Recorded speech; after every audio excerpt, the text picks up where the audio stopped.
आवाज आ रहा है?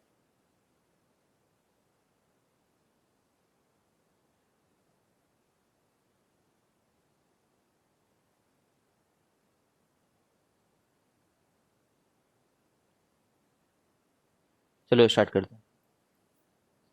देखो, आज इस चैप्टर को खत्म करना ही है। न्यूक्लियर फोर्स क्या होता है ये देखो।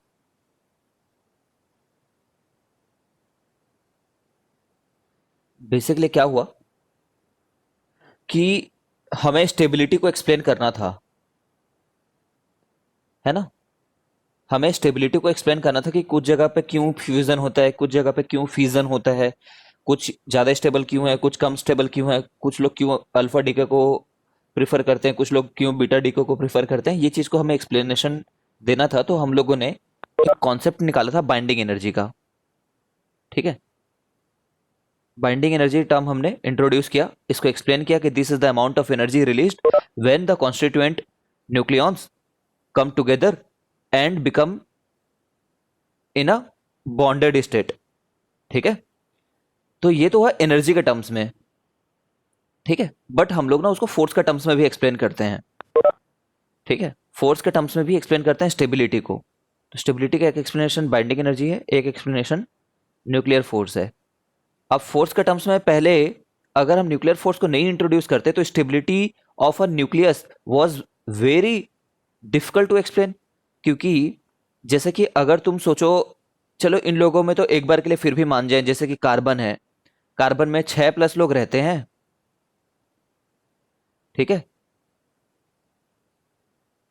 और 6 न्यूट्रल लोग रहते हैं। तो यहां पे ये लोग आपस में रिपल्शन तो शो कर रहे हैं। तो ऐसा क्या चीज है जो इनको दूर जाने से रोक रहा है? What is that thing which is stopping this nucleus from getting burst? है ना। न्यूक्लियस फट क्यों नहीं जा रहा?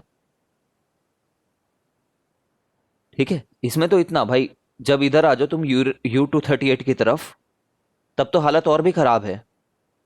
समझ रहे हो ना। ये 92 वगैरह यहाँ पे लगभग, देख लेना एग्जैक्टली कितना है, 92 के आसपास प्रोटॉन्स है यहाँ पे। ठीक है। तो क्यों नहीं फट जाते? वाई, फोर्स वाइज भी तो एक्सप्लेन होना चाहिए ना, फोर्स भी तो एक चीज है ही फिजिक्स में। तो क्यों नहीं होता ऐसा कि इनके रिपल्शन के चलते फट जाते? तो हम लोग बोले कि there must be some another force which we will be calling as nuclear force. ठीक है। एक नया फोर्स होगा जिसके चलते ये लोग रिपल्शन तो फेस कर ही रहे हैं, बट एक अट्रैक्शन भी रहेगा इनके बीच में।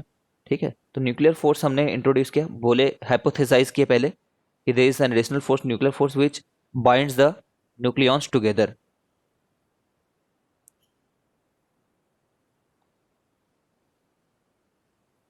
सरसवत आते हैं उस पर न्यूक्लियर फिजन वाले पार्ट में। ठीक है। अभी उसको नहीं पढ़ते, न्यूक्लियर फिजन वाले हिस्से में देखेंगे हम लोग। तो अब न्यूक्लियर फोर्स क्या है, न्यूक्लियर फोर्स के बारे में पढ़ें तो it acts between nucleons when they are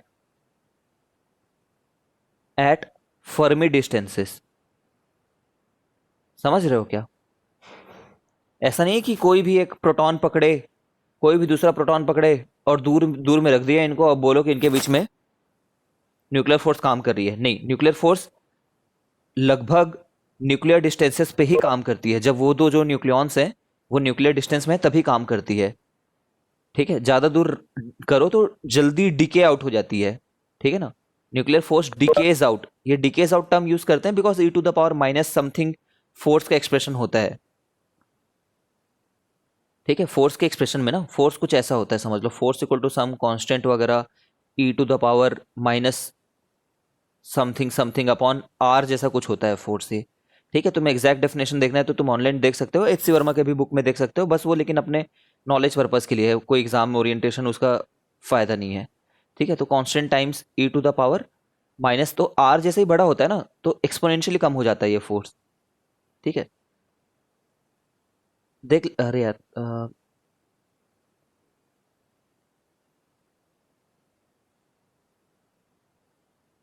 ठीक है। जस्ट ठीक, कुछ ऐसा फॉर्म होता है कि एक्सपोनेंशियली कम हो जाता है ना।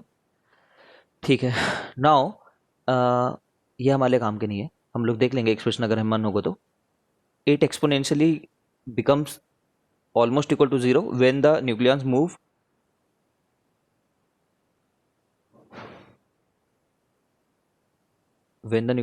beyond nuclear distances। ठीक है, और ये क्या है, न्यूक्लियर फोर्स जो होता है, देखते जाओ अब, प्रोटॉन और प्रोटॉन के बीच में भी अट्रैक्टिव होता है, न्यूट्रॉन प्रोटॉन के बीच में भी अट्रैक्टिव होता है, न्यूट्रॉन न्यूट्रॉन के बीच में भी अट्रैक्टिव होता है। ठीक है, बट जो अट्रैक्टिवनेस है और जो रिपल्सिवनेस है, ऐसा नहीं कि nuclear force is not always attractive. ठीक है, एक बात याद रखना कि बुक्स में ऐसा कंफ्यूज मत हो जाना कि nuclear force is always attractive लिख देते हैं कुछ जगह पे। ठीक है, मैं स्पेसिफिकली इसको मेंशन कर रहा हूँ कि नॉट ऑलवेज अट्रैक्टिव।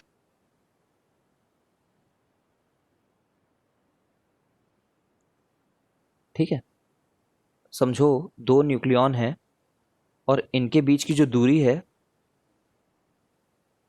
वो 0.8 फेम्टोमीटर फेम्टोमीटर है ना। ये जो आर है, ये आर बड़ी है 0.8 फेम्टोमीटर से, मतलब दूर हैं वो लोग। अगर वो लोग दूर हैं तो न्यूक्लियर फोर्स उनको पास लाने की कोशिश करता है, और अगर ये दूरी 0.8 फेम्टोमीटर से कम है, मतलब ज्यादा ही करीब आ रहे हैं वो लोग, चिपक रहे हैं आपस में, तो यही फोर्स रिपल्सिव भी हो जाता है।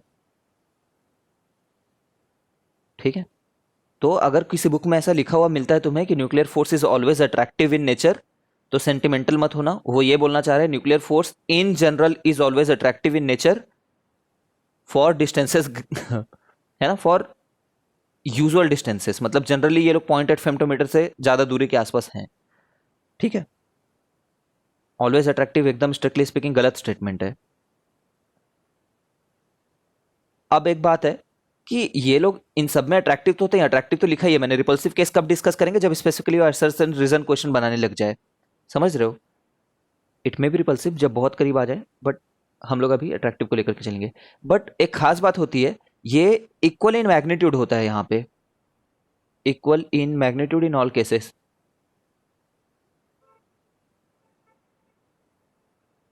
इसका क्या मतलब है कि दो प्रोटॉन के बीच का, जैसे दो प्रोटॉन को तुम बराबर दूरी पे रख दो, कोई एक पर्टिकुलर दूरी रख लो, मान लो 1 फेम्टोमीटर की दूरी पे रखा हुआ है, ये 1 फेम्टोमीटर की दूरी पे रखा हुआ है, और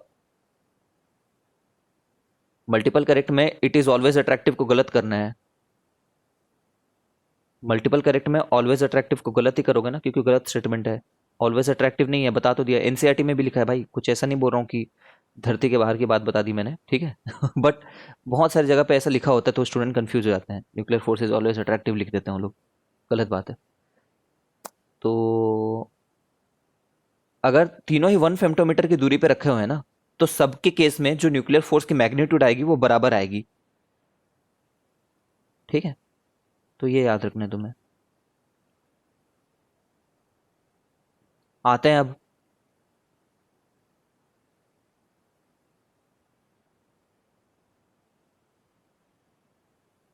समझो ये न्यूट्रॉन है, प्रोटॉन है, प्रोटॉन है, न्यूट्रॉन है मान लो, ऐसे ही पता नहीं क्यों किया मैंने, ऐसा कर देते हैं चलो। तो इनके बीच में क्या क्या फोर्सेस रहेंगे समझने की कोशिश करना।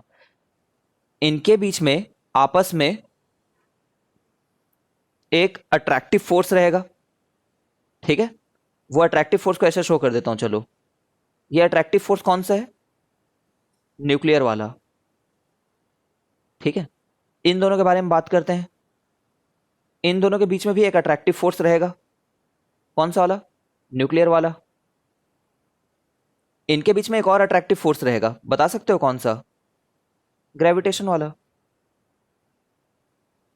Every body in the universe attracts every other body. ठीक है, तो इनके बीच में ग्रेविटेशन भी और न्यूक्लियर भी है। ठीक है, मैं शॉर्टकट में लिख रहा हूं, तो nuclear plus gravitation, nuclear plus gravitation, ठीक है, अब इनके बारे में बात करते हैं। तो एक तो अट्रैक्टिव है इनके बीच में न्यूक्लियर, एक अट्रैक्टिव है ग्रेविटेशन, बट एक रिपल्सिव फोर्स भी है इनके बीच में। ठीक है, और उस रिपल्सिव फोर्स का क्या नाम है? इलेक्ट्रोस्टैटिक। ठीक है, इलेक्ट्रोस्टैटिक। तो तीन प्रकार के फोर्सेस हो गए यहाँ पे, है ना। प्लस लिखा है, इसका मतलब ये नहीं कि अट्रैक्ट कर रहे हैं, मैं बस बता रहा हूँ कि तीन टाइप के फोर्सेस काम कर रहे हैं यहाँ पे। ठीक है, तो अब ग्रेविटेशन सबसे वीक है समझते हो, न्यूक्लियर सबसे स्ट्रांग है, फिर इलेक्ट्रोस्टैटिक है, और सबसे कम ग्रेविटेशन है। ठीक है, क्या नेचर का कौन सा चौथा फोर्स रह गया? वीक न्यूक्लियर फोर्स रह गया ना, अभी वीक न्यूक्लियर फोर्स को नहीं पढ़ा है हमने। देखो, याद रखना, अगर स्ट्रांग न्यूक्लियर फोर्स बोले या सिर्फ न्यूक्लियर फोर्स बोले तो क्या समझना है? Nuclear force in general refers to strong nuclear force. Strictly speaking, nuclear forces are of two type: weak nuclear force and strong nuclear force. Weak nuclear force के बारे में हमें पढ़ना नहीं है इस साल। Weak nuclear force is responsible for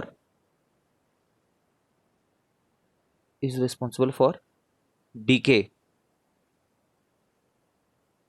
ठीक है ना, कौन से डीके? Radio active DK. ठीक है, अल्फा बीटा ये सब जो डीके होते रहते हैं उनके लिए रिस्पॉन्सिबल होता है। कैसे, ये सब जानने की जरूरत नहीं है। वीक न्यूक्लियर फोर्सेस, ठीक है, चारों में वीकेस्ट कौन सा होता है?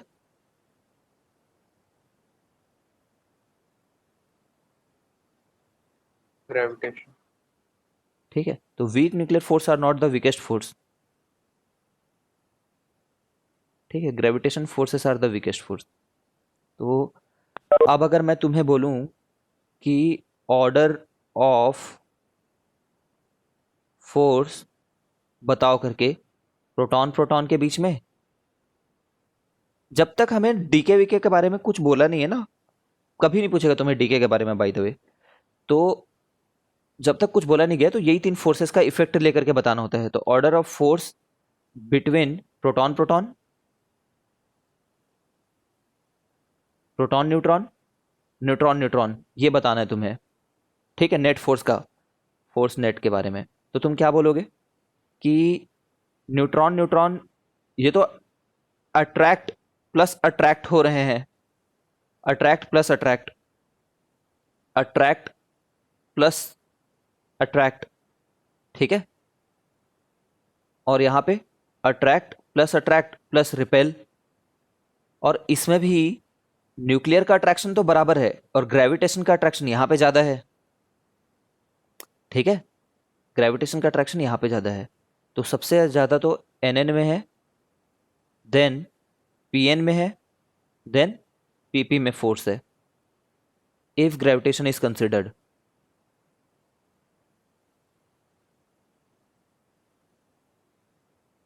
ठीक है, वरना ये आंसर लिखते हैं हम अगर ग्रेविटेशन को कंसिडर नहीं करोगे तो।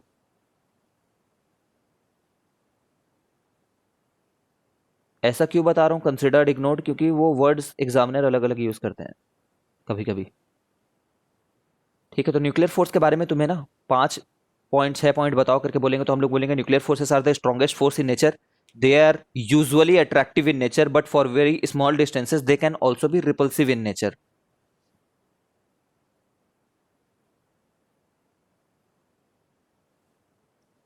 ठीक है, ये ग्राफ होता है पोटेंशियल एनर्जी वर्सेस डिस्टेंस का न्यूक्लियर फोर्सेस में भी,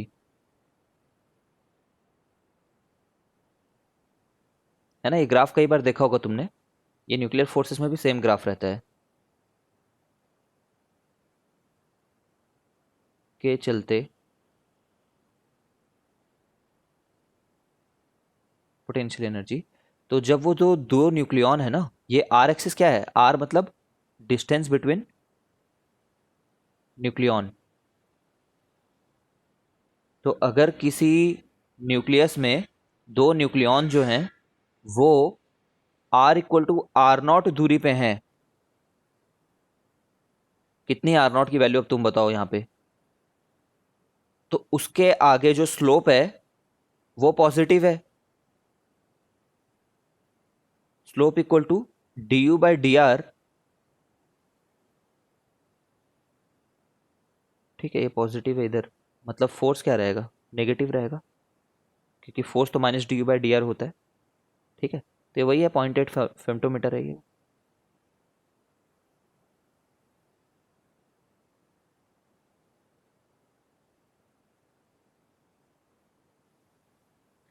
ठीक, कहीं पे ऐसा ग्राफ दिखे तो परेशान मत होना। ये फोर्स वर्सेस आर का ग्राफ अगर ऐसा बना हुआ दिखे कहीं पे, तो we should understand what does it mean. क्या मतलब है इस चीज का, कि जब आर को तुम R0 रख रहे हो तभी फोर्स जीरो है, न्यूक्लियर फोर्स का, और उससे पहले पॉजिटिव है फोर्स। पॉजिटिव फोर्स का मतलब रिपल्शन हो रहा है, जब एकदम ही पास ले आओ तब तो इन्फिनेटली फोर्स लगेगा, है ना। और जब तुम R0 से ज्यादा दूर कर रहे हो उनको, उन दो लोगों को सेपरेट आउट कर रहे हो, तो फोर्स नेगेटिव हो जा रहा है। ठीक है, तो रफली ऐसा दिखेगा, क्योंकि भाई ये तो आगे जाकर के ऐसा जीरो की तरफ जाना चाहिए ना। नहीं लग रहा क्या तुम्हें, क्योंकि बहुत दूर पे बहुत ज्यादा फोर्स थोड़ी लगेगा। Are you getting it? दिमाग है तो समझोगे, समझने में टाइम लग जाती है, उम्र बीत जाती है लोगों की। ये दोनों ग्राफ सेम दिखते समझ हैं, गया। ये ऊपर नीचे वाली चीजें, डिफरेंस क्या है, ऊपर नीचे दोनों सेम दिखते हैं, बट डिफरेंस क्या है, यहाँ पे ये R0 था नीचे वाले में। ठीक है, ये दूरी को करस्पॉन्ड कर रही है, यहाँ पे पोटेंशियल एनर्जी मिनिमम है, एक स्टेबल जगह है वो फोर्स के हिसाब से देखें तो। ठीक है, तो ये दोनों दिखते सेम है इस केस में, लगभग सेम दिखते हैं, एग्जैक्टली सेम नहीं दिख रहे हैं। तुम्हें स्केल से बनाने के लिए नहीं पूछा जाएगा, जेई एडवांस का बस कंसेप्ट है ये, जो मैंने फोर्स के बाद बताई है। पोटेंशियल एनर्जी तो उसमें भी दे रखा है एनसीईआरटी में। बाय द वे, ये पोर्शन अब डिलीटेड है सिलेबस से इस साल के लिए। तो हम्म अब कुछ खास बातें, जो न्यूक्लियर फोर्स है ना, वो नॉन सेंट्रल होता है, is not a central force. क्या मतलब है इस बात का, सेंटर टू सेंटर एक्ट नहीं करता, सेंटर टू सेंटर डिस्टेंस पे नहीं डिपेंड करता। ठीक है, तो किस पे डिपेंड करता है, वो जानने की जरूरत नहीं है। ठीक है, यहाँ पे पीएचडी नहीं करना है, सिंपल एक एग्जाम पास करना है। It is not a central force बोल दिया तो मान लिया हम लोग। ठीक है, ओके। न्यूक्लियर फोर्स के बारे में और क्या बताएं अपन।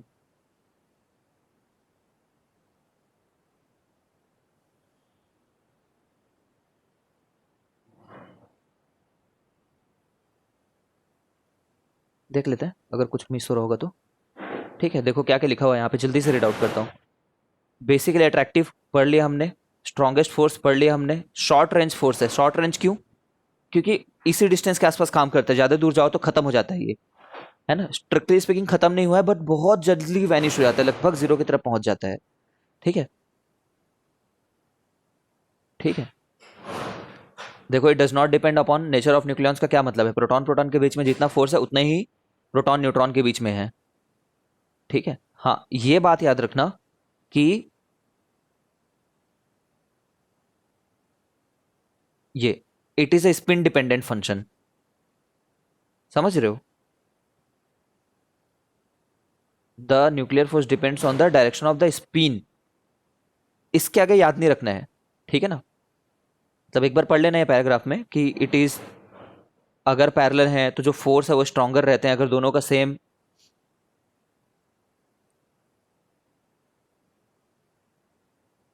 ठीक है, बस ये बात याद रखनी है कि स्पिन डिपेंडेंट है ये ऐसा कोई भी फोर्स पहले नहीं था, कोई भी इससे पहले जो हमने तीन फोर्सेस, दो फोर्सेस पढ़े ना, ग्रेविटेशन और इलेक्ट्रोस्टैटिक्स, वो ऐसे नहीं थे। बस ये फैक्चुअल बातें याद रखनी है यार, कुछ पॉइंट ऐसे पूछते हैं मतलब।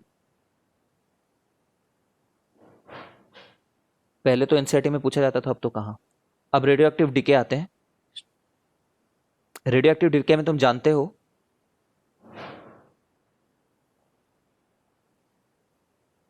ये सब पढ़ रखा है तुमने मोस्ट प्रोबेबली। देखो, कोई एक सैंपल है मान लो, कैसा सैंपल, रेडियो एक्टिव सैंपल। कोई एक रेडियो एक्टिव सैंपल रख लो, उस सैंपल में कितने लोग होंगे, क्या लगता है तुम्हें। एक समय में बहुत सारे लोग होंगे, 1 मोल है, 2 मोल है, 10 मोल है, समझ रहे हो ना, 10 टू द पावर 30 लोग हैं, 10⁻13 न्यूक्लियाई हैं, ठीक है। और ये डीके हो के क्या बन रहे हैं, ये बन रहे हैं। कोई एक्स है वो वाई में कन्वर्ट हो रहा है, कोई एक्स था वो वाई में कन्वर्ट हो रहा है।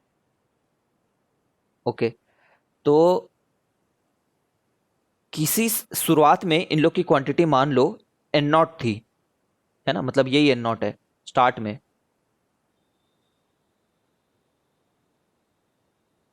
ठीक है, तो आफ्टर टाइम टी क्या होगा, ठीक है, मान लेते हैं इनका जो इनिशियल है ना वो जीरो था, क्योंकि तब रेडियो एक्टिविटी शुरू नहीं हुई थी। इनिशियली वाई का जो नंबर है जीरो होगा। आफ्टर टाइम टी इसके कितने लोग बच गए होंगे, एन लोग बच गए होंगे। तो तुम जानते हो, तुम जानते नहीं हो बट तुम्हें मैं बता रहा हूं, इट इज फाउंड दैट, इसमें तुम और मैं कुछ नहीं कर सकते, it is found that radio activity follows first order reaction. Radio activity follows, क्या होता है first order reaction,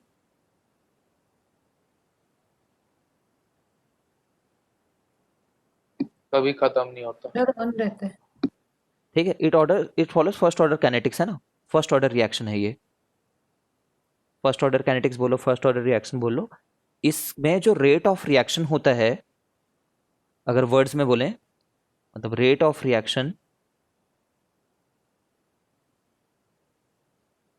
is proportional to amount of sample remaining, है ना, एट दैट टाइम। मतलब जो खत्म होने का इनका रेट है कन्वर्ट होने का, वो प्रोपोर्शनल होता है उस समय के सैंपल के क्वांटिटी से, एन नॉट से नहीं, है ना, उस समय के सैंपल के। तो के एन लिख सकते हैं, इनको लैम्डा एन लिखेंगे बट यहाँ पे, ठीक है। बस किसी भी समय में कितने लोग बचे हैं अगर जानना हो, बहुत सरल है। अगर यहाँ पे स्ट्रिक्टली इस पे कि हमें क्या लिखना चाहिए, minus D N by D T लिख देना चाहिए, समझ तो रहे होगे, ठीक है ना। देखो ये तो पॉजिटिव क्वांटिटी है ना, ये भी हमेशा पॉजिटिव क्वांटिटी है, समय बढ़ते जा रहा है तो। लेकिन डीएन एक नेगेटिव क्वांटिटी है, क्योंकि डीएन हमेशा क्या होगा, N final minus N initial होगा, और एन फाइनल तो कम ही रहेगा ना हमेशा। तो इसलिए लॉजिकली एक माइनस लगा दिया। अब माइनस वाइनस से डरा मत करो यार तुम, ठीक है, तुम चला कितना बना करो कि माइनस तुम खुद ही सेट कर दो वहां पे कहीं पे। तो ये कर दिया हम लोगों ने, इंटीग्रेट कर दिया हमने। कहाँ से कहाँ तक पहुंच रहे हैं, किसी भी एन नॉट सैंपल से लेकर के किसी एन तक पहुंच रहे हैं, समय में किसी भी लेकर के जीरो समय से किसी समय टी तक पहुंच रहे हैं, ठीक है, उसको लिमिट लगा भी दिया उधर मान लो। तो L N N upon N naught, है ना, क्योंकि L N N minus L N N naught डाले वगैरह वगैरह, ई टू द पावर में हो जाएगा। अब तुम जानते हो ये सभी प्रोसेस को, क्या चीज़ का इक्वेशन बोलता हूं मैं इसको, डिस्चार्जिंग की इक्वेशन है, ठीक है। हर जगह सेम चीज़ है भाई, physics is repetitive in nature, syllabus wise 12th में। डिस्चार्ज हो रहा है क्वांटिटी इनकी, जो एन है वो पहले एन नॉट था, और वहां से कहाँ की तरफ जा रहा है, जीरो की तरफ जा रहा है। कभी रीच कर पाएगा, कभी रीच नहीं कर पाएगा,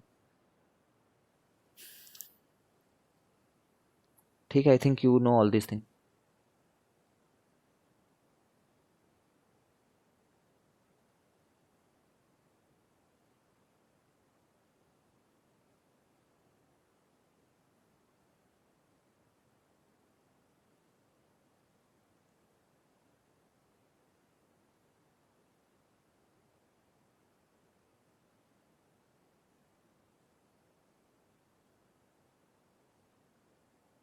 ठीक है, ये क्या दे रखा है, जो राइट साइड वाला है वो क्या होगा, वो बढ़ रहा होगा, समझ रहे हो ना भाई।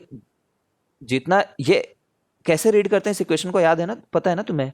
ये जो इक्वेशन मैंने लिखा है पहली बात, इसको कैसे रीड करते हैं, ये रिमेनिंग लोग हैं, ठीक है, रिमेनिंग न्यूक्लियाई हैं ये लोग। तो डिकेड न्यूक्लियाई कितने रह गए फिर, डिकेड न्यूक्लियाई कितने लोग हैं, डिकेड जितने है ना। शुरुआत में थे माइनस अभी लोग, जितने लोग बचे हैं। सर क्या हुआ, सही बोल रहा हूँ ना। तो जो अपना लोग एन तो डिकेड है ना। एन रिमेनिंग होता है भाई हमेशा।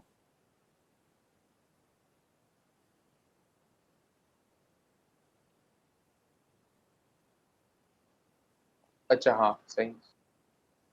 क्या लिख रखा है हमने यहाँ पे, एन नॉट से एन पे पहुंचे हैं, पहले एन नॉट थे अब एन है, तो एन रिमेनिंग है। मेरे को पता है कि बच्चे यहाँ पे कंफ्यूज होते हैं कि क्या क्या है ये एन, इसलिए मैंने पर्टिकुलरली वहां पे पिन पॉइंट किया है।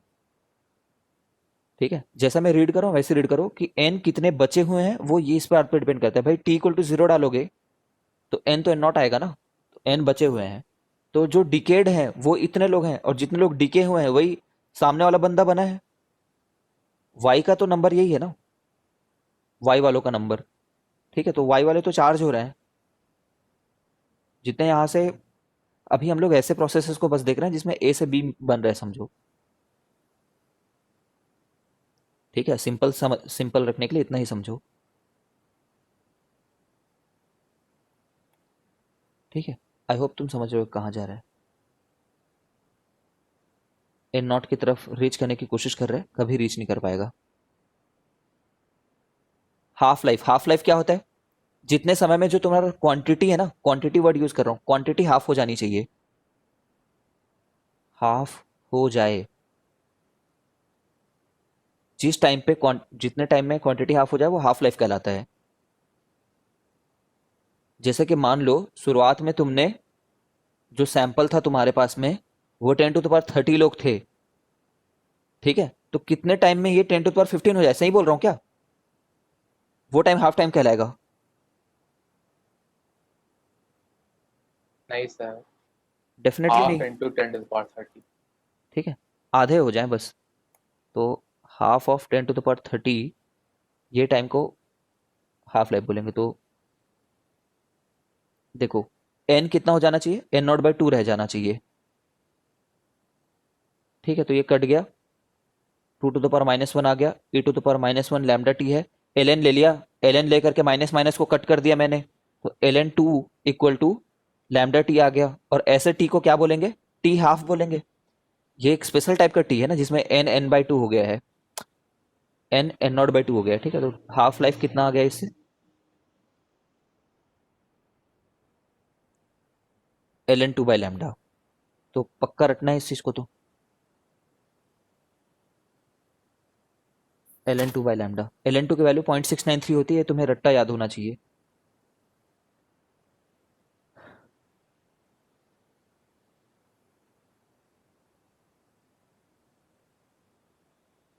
ठीक है, ये सब पढ़ा होगा तुमने कि एक हाफ लाइफ के बाद लोग आधे हो जाते हैं करके। तो एन नॉट तो शुरुआत में था, स्टार्ट, और यहाँ पे आफ्टर वन हाफ लाइफ कितने हो जाएंगे,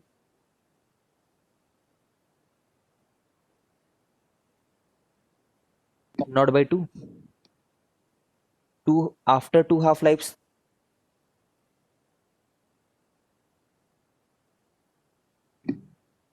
नॉट बाई टू का भी हाफ। ठीक है, तो एक पैटर्न बन जाता है, आफ्टर एन हाफ लाइफ इतने लोग रहते हैं।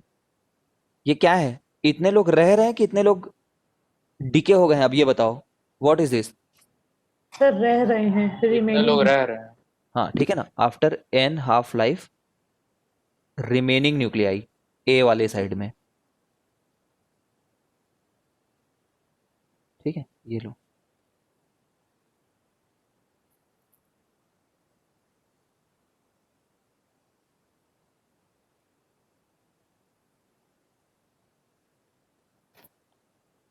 ठीक है, तो जो रिमेनिंग वर्ड बोल रहा हूँ ये बहुत इंपॉर्टेंट है, इसी पे स्ट्रेस डालना है हम लोग को अंडरस्टैंडिंग पर्पस के लिए।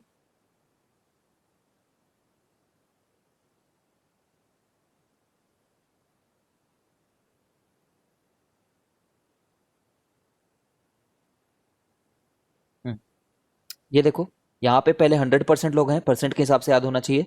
फिर 50% लोग हैं, फिर 25% लोग हैं, फिर 12.5% लोग हैं, फिर कितने लोग हैं, 6.25% लोग, फिर 3.125% लोग, फिर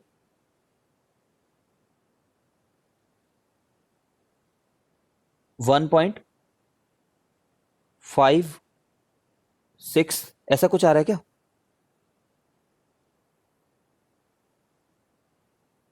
जो भी आ रहा हो ये है ना, इतने परसेंट लोग। तो ऐसा नहीं कि मैं टाइम पास करा रहा हूँ तुम्हारा, ये पर्सपेक्टिव से देखना जरूरी है। इसलिए जरूरी है क्योंकि फाइव अगर वो तुम्हें, टू फाइव हाँ बोल।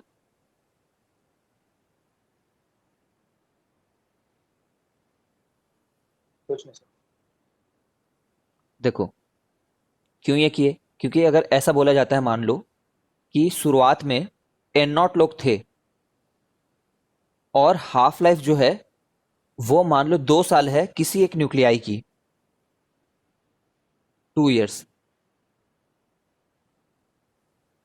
तो तुम ये बताओ कि कितने समय बाद 20% लोग बचे होंगे। तो नॉर्मली स्टूडेंट क्या करेगा, 20% लोग बचे होंगे, 20% रिमेनिंग होंगे, तो 20% of N naught equal to N naught E to the power minus ऐसे लगा लेगा और यहां से टी निकाल लेगा, करेक्ट आंसर देगा, अनडाउटेडली सही है वो, है ना। बट इसको थोड़ा सा चालाकी से अगर हम करेंगे तो ओरली भी ये क्वेश्चंस बन सकते हैं। जैसे हम लोग को पता है कि पहले 50% बचेंगे, फिर 25 बचेंगे, फिर 12.5 बचेंगे, तो इनके बीच में कहीं आंसर आना चाहिए। तो एक हाफ लाइफ और 2 हाफ लाइफ और 3 हाफ लाइफ के बीच में कोई आंसर होना चाहिए हमारे लिए, समझ रहे हो ना। तो और वो ज्यादा करीब किसके होना चाहिए, इसके ज्यादा करीब होना चाहिए। जैसे ग्राफ का नेचर समझते हो ना, ग्राफ का नेचर एक्सपोनेंशियली डिकेइंग है, मतलब इधर की चीजें ज्यादा जल्दी हो रही हैं हमेशा सब्सिक्वेंट से। आई होप समझ रहे हो। ठीक है, तो 2 हाफ लाइफ मतलब 2 साल जो है 4 साल और 6 साल के बीच में होना चाहिए, तो 4 और 6 के बीच में मैं 5 को मार्क कर लेता हूँ। ठीक है, तो ऊपर ही होगा 4.3 ईयर्स कुछ होगा आंसर। नहीं समझ रहे हो तो बताओ। कुछ ऐसा आंसर है, इसको निकालने की क्या जरूरत है, कैलकुलेट करके यहाँ से निकाल भी सकते हो, कोई प्रॉब्लम नहीं है।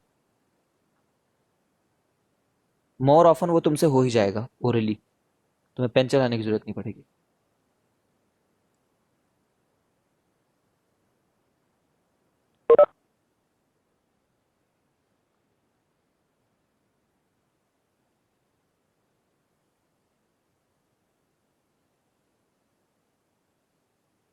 ये देखो ये क्वेश्चन को,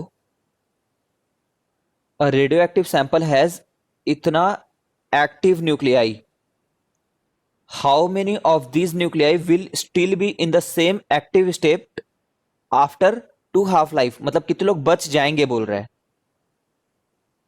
है ना। तो 1/2 इंटू 1/2 लोग बच जाएंगे इसके, तो यही आंसर है।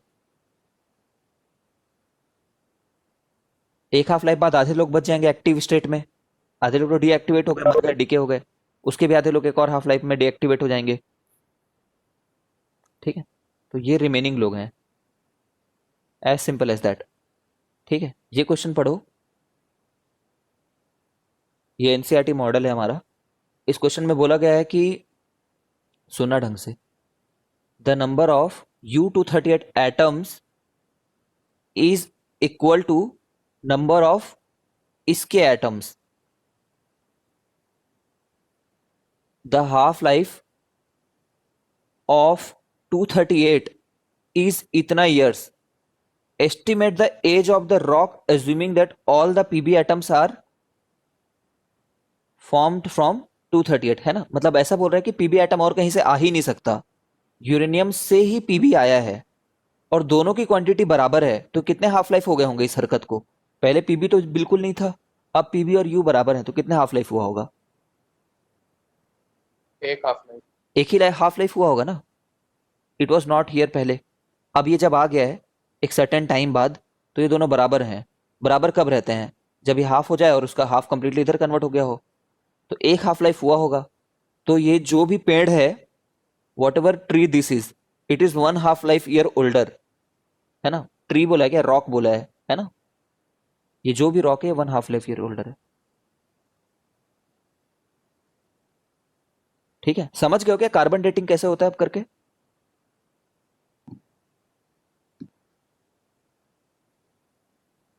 हाँ सर। देखो क्या होता है, हम ऐसा मानते हैं कि कार्बन 14 कहां से बस आएगा, कार्बन 12 से आएगा मान लो। ठीक है, जस्ट ऐसे मान लो, मैं तुम्हें रफ आइडिया दे रहा हूं, ठीक है ना, कि कार्बन 14 लेट से कार्बन 12 से आएगा, ऑल्दो अनलाइकली है कि इधर से ये प्रोसेस इधर जाए, समझ रहे हो ना। और किसी समय के बाद में ये इसकी क्वांटिटी इससे 4 गुना ज्यादा है, मतलब ये 20% बचा है और ये 80% है। जब तुमने पेड़ को कट किया चेक करने के लिए, तो इसकी क्वांटिटी इससे 4 गुना ज्यादा निकली। आप बता सकते हैं क्या हुआ होगा करके यहाँ पे? ठीक है, ये शुरुआत में 100% रहा होगा, अब वो 20% हो गया है, तो 2 हाफ लाइफ हो गई है। हाफ लाइफ हमें पता होती है उनकी। क्या हुआ? C14 रेडियो एक्टिव है, पता है मेरे को, मैं बस C14 एक एग्जांपल दे रहा हूँ। बस मैंने रफली एक एग्जांपल दिया, परफेक्ट एग्जांपल नहीं दिया मैंने।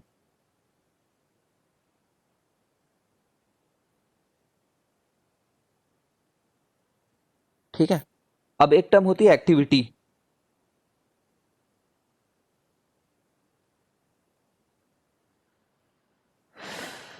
ठीक है, तुम्हें एक्टिविटी के पीछे ना बहुत ज्यादा नहीं भगना है, बस तुम्हें ये याद रखना है कि एक्टिविटी लैम्डा इंटू एन होता है करके। ठीक है, देखो हमने एक रिलेशन निकाला है ना, n equal to N naught E to the power minus lambda T. तो ये जो है ना, ये तो सिर्फ एक क्वांटिटी है, ये तो बस उस समय कितने लोग रह रहे हैं वो है। ठीक है, बट जो लोग रह रहे हैं वो जानने से बेटर साइंस में कभी कभी ये होता है कि कितने रेट से उनके रिएक्शन करने का मन हो रहा है, कितने एक्टिव हैं वो लोग। ये तो बस एक प्योर नंबर है, बस सिंपल। तो हम लोग ना इसको पूरे क्वेश्चन को लैम्डा से मल्टीप्लाई कर देते हैं। ठीक है, अभी तुम्हें थोड़ी देर में समझ में आएगा ऐसा क्यों कर रहे हैं, मैं समझाऊंगा, क्योंकि सिलेबस में नहीं दिया अलग से। तो फिर इस क्वांटिटी को ना हम लोग उस समय का एक्टिविटी बोल देते हैं, और इस क्वांटिटी को इनिशियल समय का एक्टिविटी बोल देते हैं। भाई ऑब्वियसली शुरुआत में एक्टिविटी बहुत ज्यादा थी, ज्यादा लोग थे एक्टिव, इसलिए हरकतें ज्यादा हो रही थी, ज्यादा एक्टिविटीज हो रही थी, है ना। वैसे भी हम लोगों ने क्या बोला था, जो एक्टिविटी है यही तो एक्टिविटी है ना, कुछ बदलाव होना ही को ही तो एक्टिविटी बोल रहे हैं यहाँ पे। तो जो एक्टिविटी है वो क्या है, वो लैम्डा टाइम्स एन है, तो इसी चीज को हम लोग एक्टिविटी बोल रहे हैं बेसिकली। माइनस लगा लो। ठीक है, this is defined as activity. हाँ हाँ, एक्टिविटी रेडियो एक्टिविटी सेम है यार। ठीक है, तो तुम्हें ना सेंटिमेंटल नहीं होना कि सर एक्टिविटी आखिर है क्या, क्यों बनाया। हमें बस थोड़ा सा मैथमेटिकल सोचना है। बाकी मैंने तुम्हें बता दिया कि किस कंटेक्स्ट में इसको बताया जाता है। कंटेक्स्ट ये है कि नंबर्स को देखने से अच्छा ये है हम ये जाने कि कितना वहां पे रिएक्शंस हो रहे हैं, और किसी भी समय पे कितने रिएक्शंस हो रहे होते हैं, कितने रिएक्शंस हो रहे होते हैं लैम्डा टाइम्स जो उस समय लोग रह रहे हैं। ठीक है, इसे हम लोग एक्टिविटी डिफाइन करते हैं। अब इसकी जो यूनिट है वो एक बार पढ़ लेना। इसकी यूनिट डेली पब्लिक स्कूल होती है। ठीक है इसकी यूनिट बैकरेल होती है, जो 1 DPS को दिखाता है, मतलब एक डिसइंटीग्रेशन 1 सेकेंड में अगर हो रहा है तो 1 DPS होता है। तो जनरली जो एक्टिविटीज होती है ना, वो ऐसा थोड़ी होगा 1 DPS तो नहीं हो रहा होगा ना, एक डिसइंटीग्रेशन पर सेकंड तो नहीं हो रहा होगा, बहुत सारे हो रहे होंगे। तो ज्यादा बेटर यूनिट क्यूरी होता है, जो 3.7 इंटू 10 DPS होता है। ठीक है, और ये कैसा है, मतलब ये भी किसी एक, ऐसा तो नहीं कि रेडियम का कोई भी अमाउंट ले लो इतनी एक्टिविटी शो करेगा। खुद सोचो लॉजिकली, भाई एक्टिविटी खुद डिपेंड करेगी उस समय कितने लोग हैं। तो ये स्पेसिफिकली इसने बताया कि 1 ग्राम रेडियम का एक्टिविटी है ये। अगर 1 ग्राम के अलावा कोई भी दूसरे ग्राम रेडियम ले लो, 2 ग्राम रेडियम ले लो, तो ये एक्टिविटी कुछ और आ जाएगी। ठीक है, इनफैक्ट डेस डबल आएगी। DPS मतलब डिसइंटीग्रेशन पर सेकंड। रिदम, कितने लोग डिसइंटीग्रेट हो जा रहे हैं हर सेकंड। समझ गया क्या?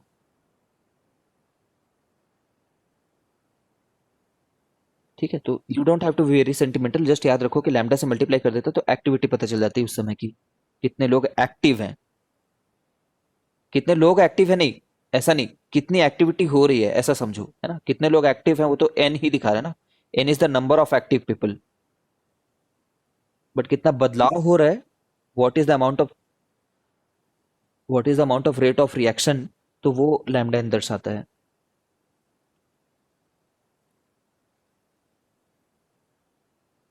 ठीक है, तो कुछ नहीं, जो ट्रेंड भी n फॉलो करता है वही ट्रेंड लैम्डा n भी फॉलो करेगा ही, because lambda is just a pure number for that sample. Lambda को क्या बोलते हैं? डीके कांस्टेंट बोलते हैं, पता है ना? ये एक एलिमेंट के लिए कांस्टेंट रहता है।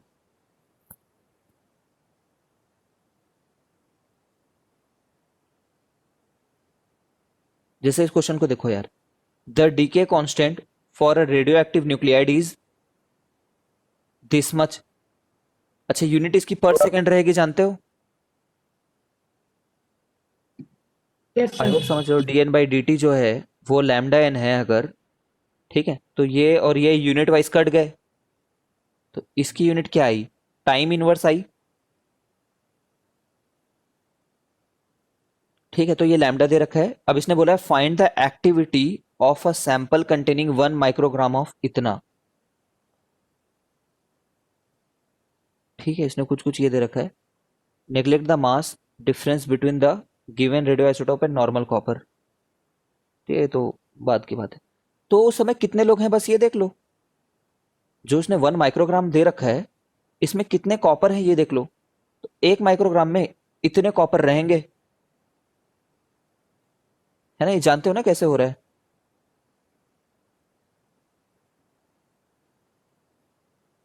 इतने मोल रहेंगे और हर एक मोल में इतने लोग रहेंगे। याद होगा तुम्हें नंबर ऑफ मोल्स का फॉर्मूला। तो ये number of moles into Avogadro number कर देने से टोटल नंबर निकलेगा। ठीक है, अब इसको तुम्हें सिर्फ लैम्डा से मल्टीप्लाई करना है तो एक्टिविटी निकल जाएगी।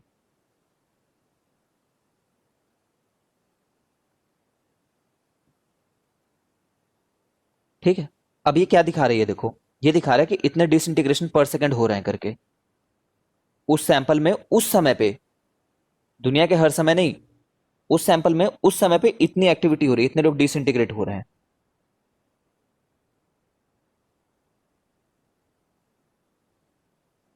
ठीक है, फिर इसको क्यूरी में कन्वर्ट करना है तो एक कन्वर्जन जो फैक्टर था, ये याद रखना है, ये फैक्टर कहां से आई इसको जानने की जरूरत नहीं है।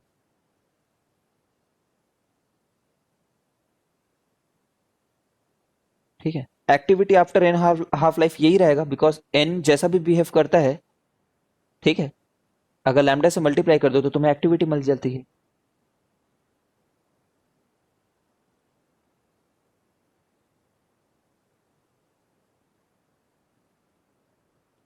कुछ डाउट है तो पूछो।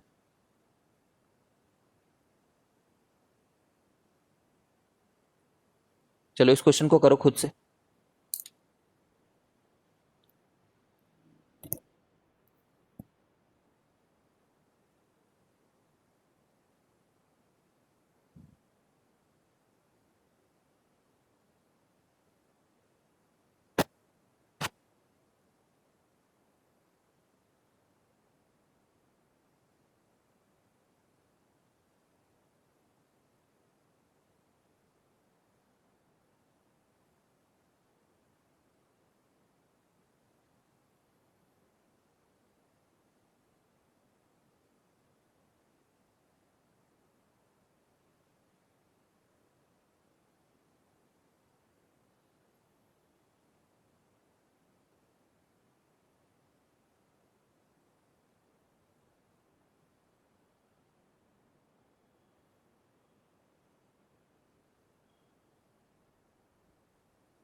ठीक है, रिज्वाइन करते हैं। आई होप तुमने देख लिया क्वेश्चन एंड सॉल्यूशन।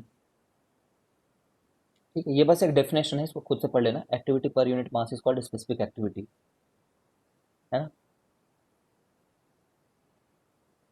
कुछ बड़ी बात नहीं है।